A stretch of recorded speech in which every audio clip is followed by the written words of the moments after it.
today's episode, we sit down with the co-founders of TrainYo, Sunil and Omar, and reveal why I decided to sell the Sales Life podcast to them. Also, you are going to learn the backstories of these two phenomenal human beings and their ultimate vision to bring equality and high-quality sales candidates into the tech market. So if you ever wanted to break into tech and really change your life, this episode is definitely for you. So like we say here, your success is our success. So let's get started. From the heart of Silicon Valley in beautiful San Francisco, California, welcome to Sales Live Podcast. And we are back on another episode of the Sales Live. Today we have Sunil and Omar, the co-founders of TrainYo. Sunil and Omar, welcome to the show. Thank you very much, buddy. How are you? Doing well. It's another day, another dollar, right? But I'm super excited today because today we're actually going to be launching something in combination with TrainYo. It's in which Sales Life is now going to be the official podcast of TrainYo. And so, yeah, like big clap of the hands, like super excited. But for those that don't know you, maybe Sunil and Omar, you can introduce yourselves and kind of what the heck is TrainYo? Yeah, absolutely. So Omar and I have been friends for what, 6 years now? Something like that. I don't know if I'd class it as friends. We've known each other. Yeah, we've been friends for 6 years or so. How old are you, like 21? Yeah, 20. Yeah. So I joined, both Omar from what we describe as underserved backgrounds. And TrainYo as a business is the whole mission, the whole purpose of it is to create fair representation in tech sales. So right now, if we're being honest with ourselves, it doesn't really exist. There's a lot of people who care and want to do things about it, but there aren't many solutions to the problem. So we really experienced that firsthand, right? Yeah. So we started our careers in recruitment. So I was in recruitment, and then Sunil kind of came and we started a big company. And we didn't even know what tech was. That was the thing. Like it was just like we heard about IT sales, where they were making some good money, but you kind of think they're like super clever, coded, like Harvard, Oxford kind of people. That's what you think. Yep. Right. And then we moved to another recruitment company, and then we found out about SaaS and tech space, and it was mad. And then kind of Sunil came over, and we both saw the space, and we thought, wow, like the money's insane, the space is insane, it's growing, but it's like no one knows about it. And that's the messed up thing, right? Like we've been working like 3 years now in tech. Yeah. And even now, no one knows what I do.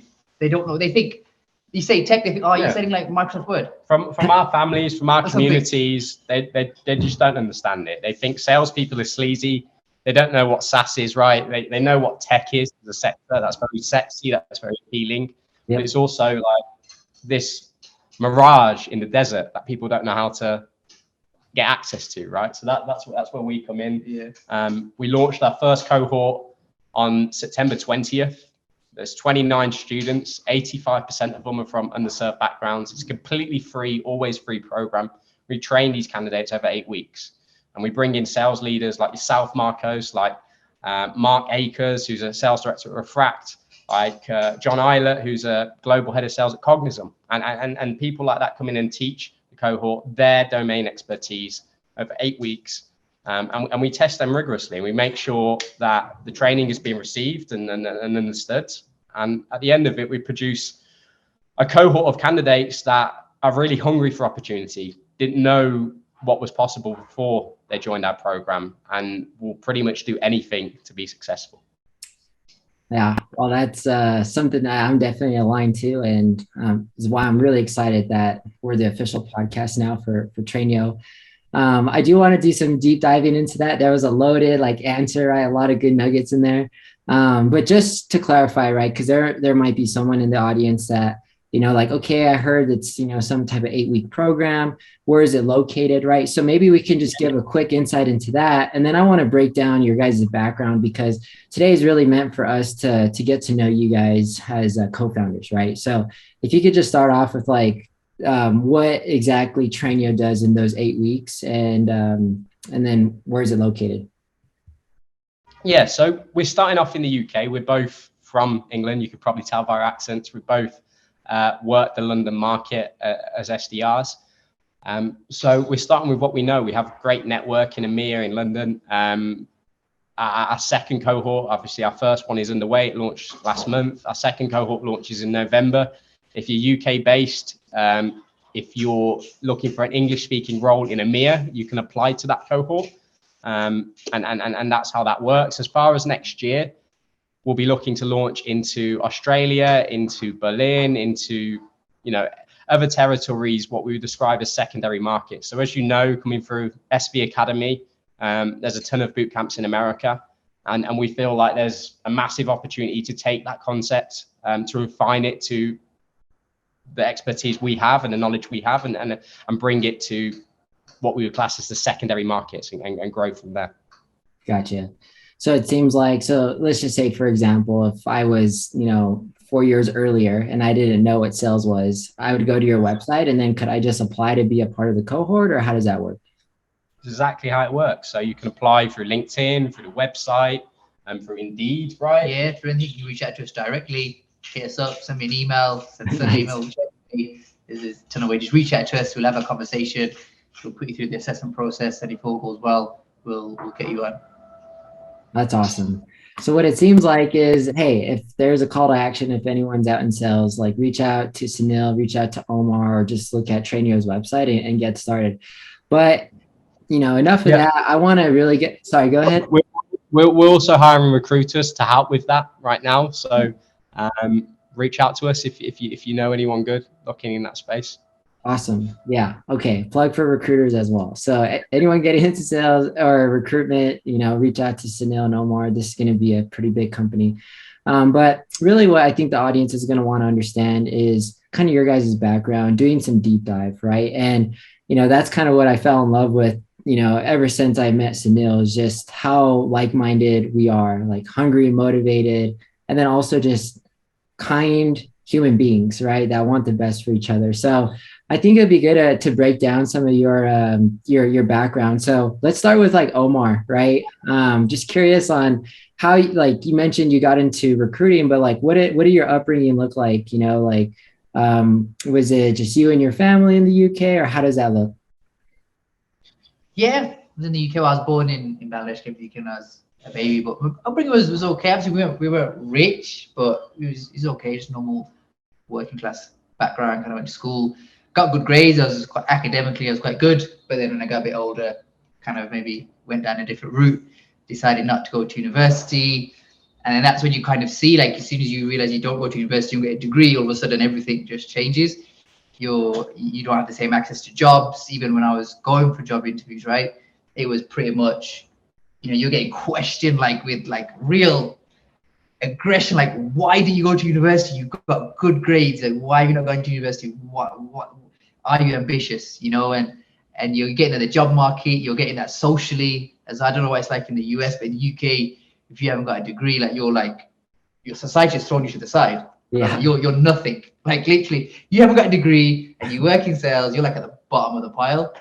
And it's good in a way, because it kind of, maybe you had the same thing, kind of gave me a bit of a chip, and was like, I was making good money, and I was like, I'll show everyone. And I think that's what probably gave it to me. You are literally thrown to the side, and you're treated like you're second rate. Society is mad, it's insane, and I think it's still like that today. So yeah, and then I kind of went into sales, did pretty well. I think this is about changing, right? I was 21, I was doing advertising sales, and I got a brand new company car, and everyone was like, "Oh, so what are you doing? You're doing well. Like you got doing a proper job." I was like, "No, I'm just working in sales. I'm the same guy." And then yes, that's pretty much got into sales, got into recruitment, because there were not really many other options for us to go down, and I saw it as the best place to make money. So that's kind of how we got into recruitment, and that's when Sunil came into Huxley with me. That's awesome. So before we get to Sunil, I did have a question on that, because I definitely do want to highlight the fact that like you didn't go to university, right? Or in like the United States, people don't go to college, and it is frowned upon, right? And so I think at TrainYo, you guys would still accept, right, people that didn't go to university, right? Or yeah, we don't care. We don't have degrees. We don't really rate university as a use of time, right? I mean, we're not going to discriminate against it, of course, right? That'd be crazy. but it's certainly not a requirement. Yeah. No, and that's kind of music to my ears because, like you mentioned, in sales, it's not a matter of like if you went to university, right? Like you can train someone to be a good salesman, or you innately are a good salesman, right? It's just about having curiosity. But real quick, Omar, on that one, right? So I'm curious to be like after, so like you decide not to go to university, right? And you're going into all these job, applications, and people are starting to like deny you. Like, what is your mindset? Like, did you kind of feel like, man, I should probably go back to university? Or like, I'm just curious to kind of get your mindset, because a lot of people are going through that, right? Yeah. I think there was a point where I was thinking, should I go back? But I think that was more because everyone just kept telling me, like, go back to university, go to university, that you can get into a good uni, right? But I think I was just more like, I don't even know how to say it. I was just pissed off that people were just saying no to me. Yeah. And I think it was like, I'm just as good as everyone else, right? Like, why say it? I used to get really annoyed in the interviews when people used to question me about it. Like, what's it to you? Like, how is someone with a degree better than me to get this sales job, right? It was just frustrating, and it just made me more angry and like more like. I was maybe thinking about it just because everyone kept saying it, but then I was like, no, I think I just maybe a bit ego. I could do it my way. I don't need to go to university. No. I think that's partly what it was. But I think the big thing was just like the big thing is just how differently you're looked at. I think that was a big switch for me, because I was always smart. Everyone say, you're really smart, you're really this, you got so much. And then as soon as you decide not to go to university, everyone just looks at you like you're different. And that was a massive switch. Yeah. For me. And that was that was a big eye opener. Yeah, that must be tough. And well, thanks for sharing that like background story. I mean, I think a lot of people are going through something similar, but it sounds like, Sunil, you probably have somewhat similar of a story as well, right? So we'd love to learn a little bit more kind of like your upbringing as well. Yeah, so I was an academic, quite different to Omar in that sense. I have ADHD, I have dyslexia. I wasn't really aware of my ADHD until a couple of years ago when I got a formal diagnosis. A few people close to me said, hey, you seem like you might have this. You should probably go check. And they were right. So I've understood a lot since then. But throughout primary school, throughout secondary school, so yeah, I scraped through as far as grades. I didn't graduate high school. University was an option because I was kicked out of sixth form, which is the part you do to get into university shortly after high school. And I took an apprenticeship. So that is basically it's some education, on the job education, and they pay you like half the minimum wage to do it because you're learning and earning at the same time. So interesting experience. Yeah, I'm just curious, right? Sorry to interrupt, but when you mentioned your apprenticeship, like, was that a bit of like a string of luck, or did you like try to really hard to get it right? No, I had to work really hard, and I was always natural at interviewing. I feel like I've always been a confident person. Like just going to buy a new car when we were 15 as a family, I would be the one who would say, "Hey, well, that's a bit expensive. Can we get some more money off?" Right? Because no one else in the family would ask. So I feel like things like that came natural to me, and what I did, I just applied aggressively. I was like, I'm not willing to be a failure in life. If everyone's going to university, then maybe a practical route is my option, right? Doing an apprenticeship. And I just worked. I sent out like 40 applications a day, and I followed up. I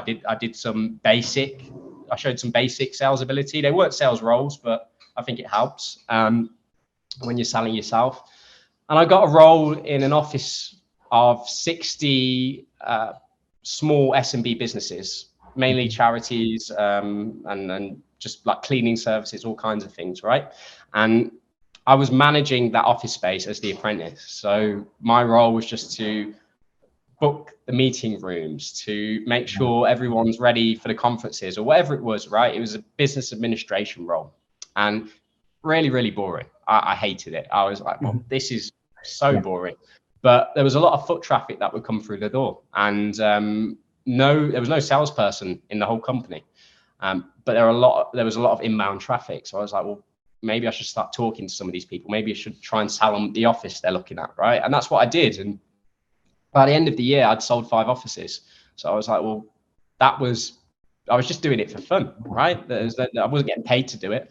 So I thought maybe I should go into sales. That seems like something that makes sense.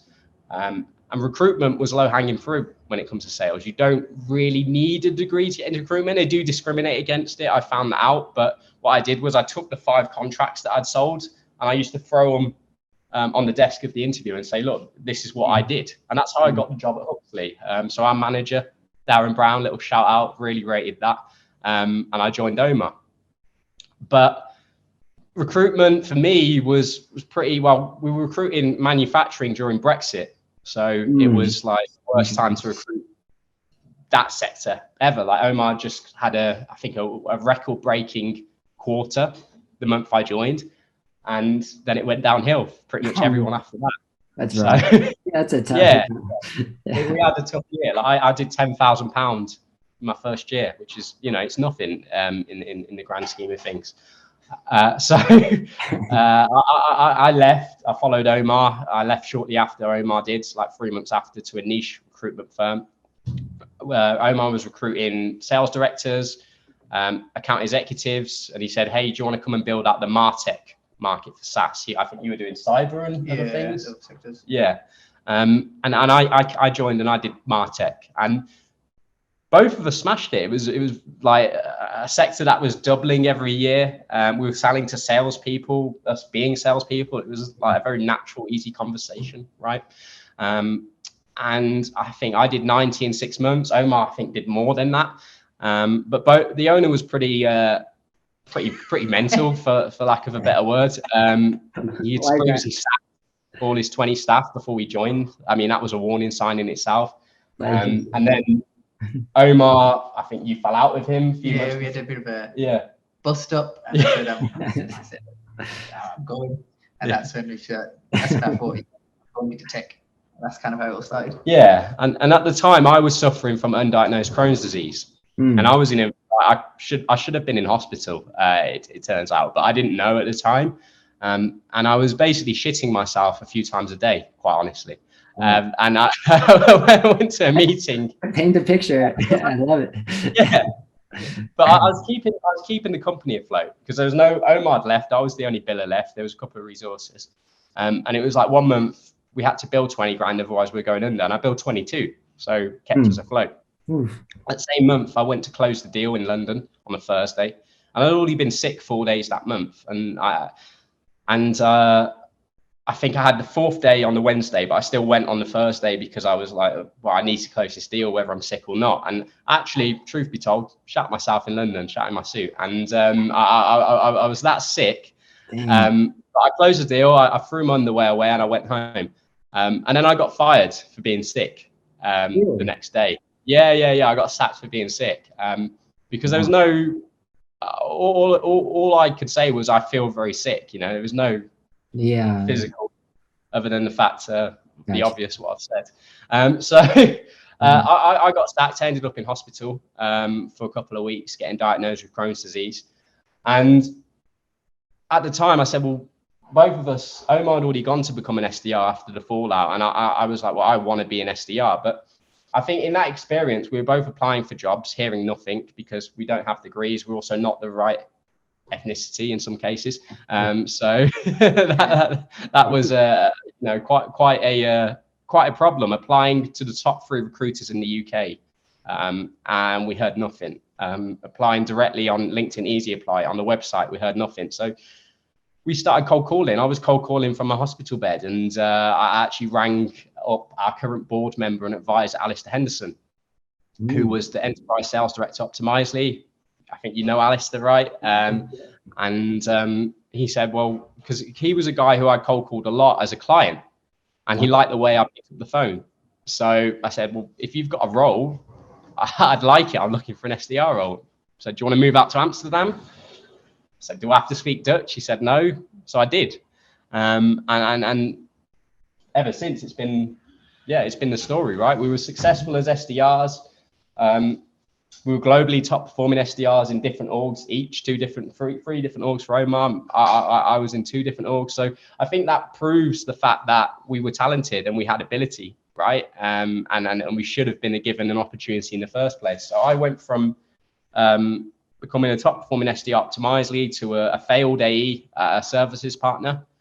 Then I took an opportunity to I went on your podcast, right? I shared this podcast. I shared my journey of how I got a number of opportunities during a pandemic. March 2020 last year, after being sacked as an AE, I went into an SDR leadership role, and I got like 10 interviews in a week of just cold prospecting. So shared that story, and that sort of spanned the thought for TrainYo, the business, right? So a lot of inbound traffic through the post I put on LinkedIn saying, hey, I can help you get a job, and the podcast I did with you showing how to get an SDR role. And then from then till now, I've helped 16 people land their first SDR role for free. So I thought, well, I was all the time saying to Omar, hey, I think I've got an idea for a boot camp. I think we could do this. It's real. It's great. We should do it in EMEA. And I was like, yeah, maybe. And then slowly, I chipped away at him. And here we are. We play 16 people. I play 16 people in SDR roles for free. And I just thought, well, there's a lot of value here. It's not in charging the candidates, right? Because people don't have a lot, but we can definitely charge the businesses. And that's the story, man. Wow. A bit long-winded. No, it's a great story. And definitely a lot of highlights in there. It's interesting. Every time I interview somebody, I always like to pick out like a few words. And so I picked out a few words here. So I'm going to share them with you because they really resonate with me, and also like really, I think, pertain to a lot of the audience out there that's listening. So first one is just equality for all, right? Something I can share is being Hispanic going into tech sales, very hard for me, right? So definitely resonate with that. And I'm sure there's a lot of like women in tech too, right? So I think that was interesting. When Omar just a little plug there as well. We recently partnered with the Global Women in Tech. So what is it? Is this brand new partnership? What is this? Tell me about it. Yeah. So my friend Hamish Singh, shout out to Hamish, is a NED, non-executive director on the Women in Tech, because he advises their cybersecurity side of things. And he was generous enough to offer an intro. They are desperate. They have thousands and thousands of graduates a year join them, desperate for opportunities, right? So something like TrainYo is a match made in heaven. That's awesome. Like, we're going to give another clap for that. I mean, Global Women in Tech, that's awesome. But yeah, equality, right? So not only from, women, but also from all ethnicities of life, right? So I think that's what stood out. Omar, something you mentioned is just like hard work and chip on your shoulder. That's kind of what like resonated with me. Just because in sales, you have to have that like chip on your shoulder that you're the best, right? Like, if you don't think you're the best, then who is, right? And so I just thought I'd highlight that, because anyone listening, once you get into sales, like, I mean, your life can change in like 1 year, right? I remember being an SDR and then becoming an AE, and my life has completely changed, right? Always having hard work, always chip on your shoulder. I think that's what resonated. Another one I heard was like just learning experience, right? So you have a lot of failures, but with your failures, they shaped you to become who you are today, right? And so, Sunil, like your story of like finding that you had Crohn's disease, things like that, right? And then all of a sudden, not like saying woe is me, but also like turning that into a positive. It's something that I think is going to resonate. And then the last one is just relevant, work experience, right? A lot of people, I think, in your guys' situation, if they didn't graduate university or college, right, in the US, that's what we call it. I think they probably would have stopped, right? Especially getting rejected. But you said no. I think, Sunil, you said like with that apprenticeship, you learned a lot, and then it kind of shaped who you are today. And so I just wanted to like highlight that, but I'll leave it open if you had any like thoughts on that. If not, I'm happy to move on, but just thought I'd highlight those. No, I love it, man. It's a perfect synopsis, right? You get it. Yeah. Yeah. And the reason why I like to bring that up is because like a lot of people don't understand how hard it is to get into tech. And so what TrainYo is doing is like pretty awesome. I do kind of want to dive a little bit deeper into kind of what future state looks like, right? Because you guys have built this from the ground up. You guys have a few cohorts coming in, right? So, what does future state TrainYo look like, just for the audience, so they can get an idea of kind of what's in it for them, type of thing? Yeah. So first off, we're starting with what we know, and that is the SDR role. We want to become experts in producing SDRs that don't churn, that are successful, that get promoted, that are happy doing what they do, right? From all backgrounds, from everywhere. And once we've nailed that in the UK, which we expect to by the end of Q1 next year, we'll scale into secondary markets. We want to start with APAC because we see a massive opportunity there. And then the rest of it is up for debate. But as you heard me mention before, we're looking at English-speaking EMEA.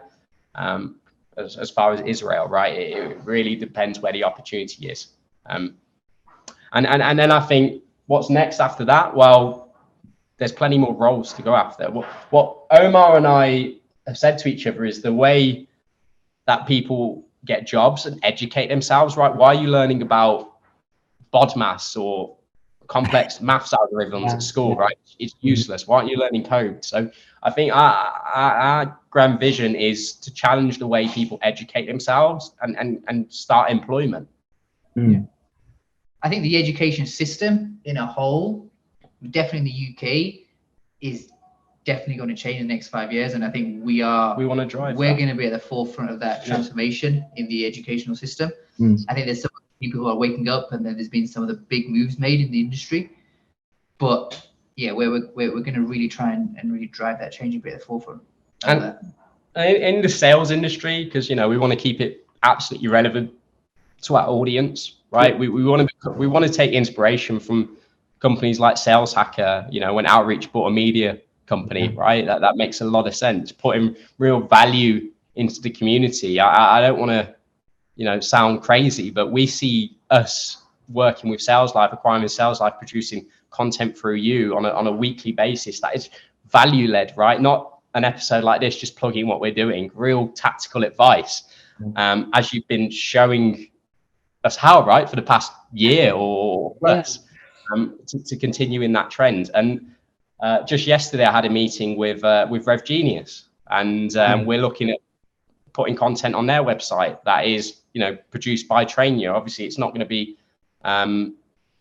the point is it's value-based content. It's not just us plugging what we're doing. It's not advertisement. It's, hey, this is how we achieve the 30% increase on cold email response. It's real data-driven, valuable stuff. And we're also expecting an intro to Sales Hacker soon for again a similar thing to help provide content to their website. So I think what you are going to see out of TrainYo over the next year is a lot of learnings for the industry as a whole, a lot of value, and also just us eating our own medicine, right? We're doing what we say, we're doing what we're preaching. Yeah, I love that. And it's always good to get understanding too of how you guys started, right? Because I, for one, love stories of co-founders, how you started, because it gets me motivated, right? And it's going to motivate a lot of your fellow cohort members coming in soon, right? But Omar, you mentioned college is broken. I agree. I mean, I went to college. I probably used 2% of my degree, if not, I majored in finance and I found myself in sales, right? I don't study financial derivatives or anything like that. I'm doing psychology of sales, total 360. So I think you're right about that.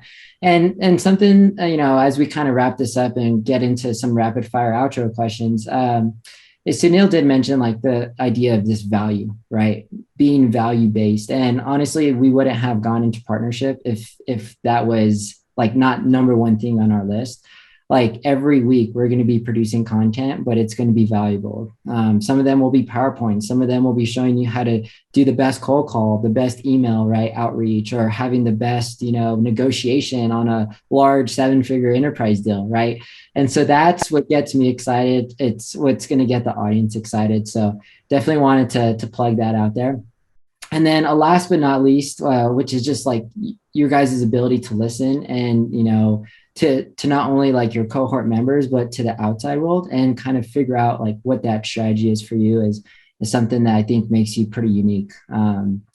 But now we're gonna go into our last segment, which is the rapid fire outro questions, and I'll ask two today. Typically, I ask three, but I'll ask two. And so the first one for both of you, maybe Omar, you want to go first, is do you love to win or do you hate to lose? Oh man, that's always a horrible question, man. uh, I think I hate to lose. I always remember. Yeah, I feel like when I lose, like it feels it's a worse feeling to lose than a better feeling to win, if that makes sense. Yeah, it So does. I just hate losing. Okay, I love it. Sunil, are you the same way, or are you loving to win?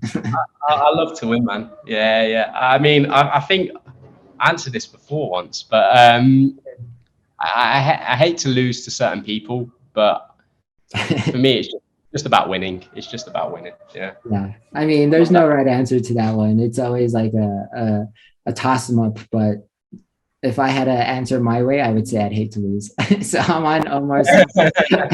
If I had to be the tiebreaker. But next question is like, what are some books that, they can be, sales books, they could be nonfiction, whatever, that really shaped your life that you want to share to the audience? Omar, you want to go? Yeah, have you read any books? I haven't read any books. I haven't read a lot of books. Okay, it's not books. You can do podcasts. You can do blogs. Yeah, I was going to say. Yeah. So the Joe Rogan podcast is a big inspiration for me. I really rate the guy, how he thinks about life. Very inspirational character. That's probably the biggest influence for me. Yeah. Yeah. For me, I'll be honest. I love reading fiction books. Instead, I'm not a massive fan of more factual stuff. I get a bit drowned out. And reading the fiction books gets me to like go to a different world. So I'm more of a fiction kind of guy. Okay. No worries. That's good. Any like podcasts or anything that you would want to share with the audience that would be good? Besides this one? Sales life. No, nothing massively springs to mind for me. I don't think any interesting podcasts. But you special? I watch a lot of podcasts. I think the main thing for me is I'm just inspired by creators, by content. So I watch things that are targeted to preteens to 50-year-olds, right? I just like to see how people create, and that really inspires me. So I watch a ton of stuff, to be honest. Nice. Oh, sorry. There is a TED Talk actually that's really good. It was by the chief diversity officer at eBay, and it just talks about humanizing the conversation, right? And this is it's a bit off topic, but for me this is a big thing, as in this is how I take on it. Realistically, yes, there's so many stats that you could show about how and all that stuff improves it, but at the heart of it, right, it's just the right thing to do. Like, not discriminating against people is just the right thing to do. Yeah. Forget about how cognitive diversity improves business performance and the stats, all that stuff is great. But I think society always needs to move away from having that business performance and to just recognizing that it's wrong, and that it shouldn't happen anymore. That's the thing. The argument is often led with, hey, cognitive diversity increases performance by X amount. And while that's a natural benefit of diversity, it shouldn't be what leads to the conversation. Exactly.